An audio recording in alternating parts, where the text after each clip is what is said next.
Salut YouTube, c'est Yu-Gi-Oh TK de la chaîne Yu-Gi-Oh! Et donc aujourd'hui, petite vidéo de la belle liste TCG qui vient d'être annoncée.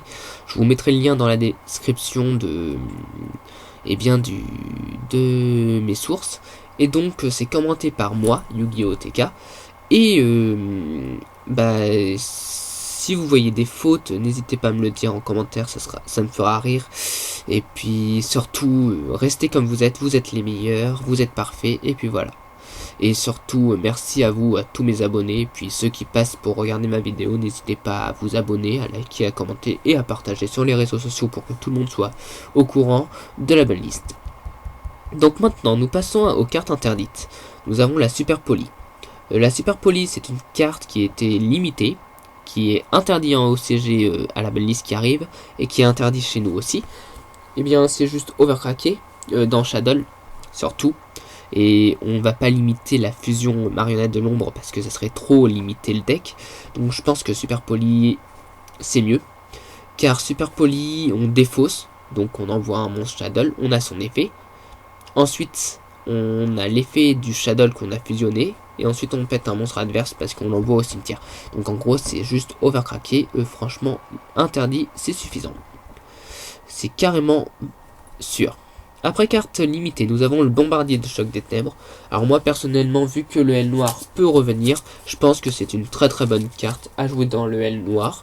Et puis voilà, il n'y a rien à dire. Pour ceux qui ne connaissent pas l'effet, allez voir sur Ultra Jeu ou sur des sites officiels.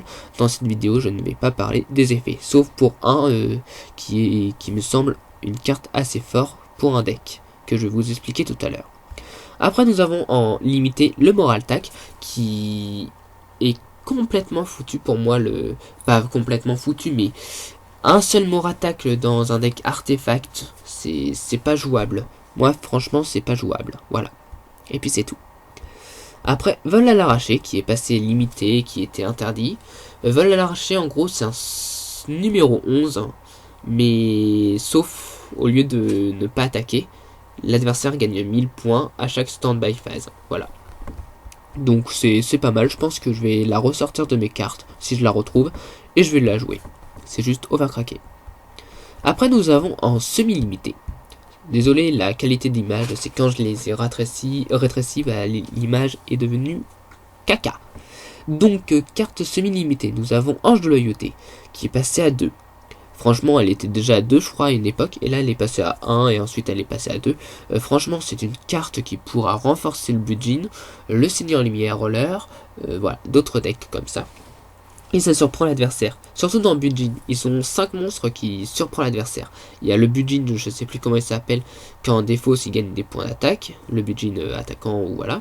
Et il y a le Honest, qui pourra aller éventuellement dans le deck Budjin. Après, ça dépend les combos des joueurs, mais ça peut surprendre quand même l'adversaire. Le Goyo, qui était passé à 1 récemment, est passé à 2.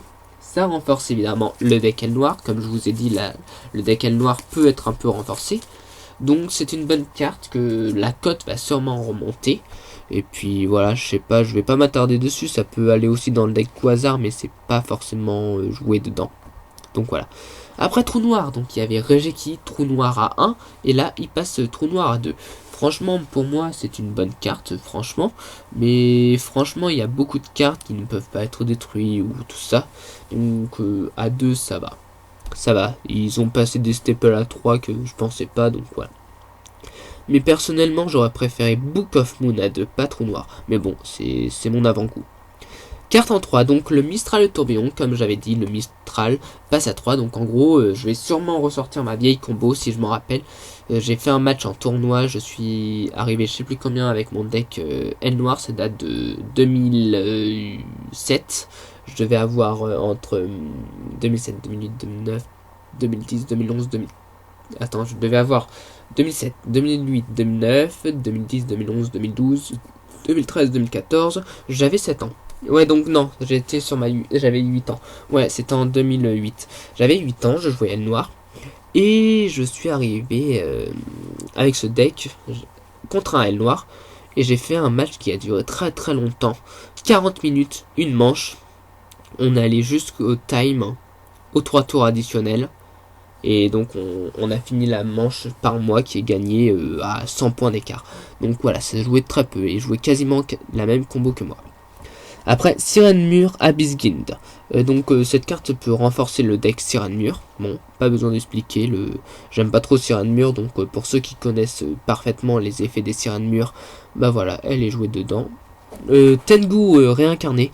Dans le deck Ferraille, ça peut revenir. Il y avait une combo assez simple à faire avec le Ferraille.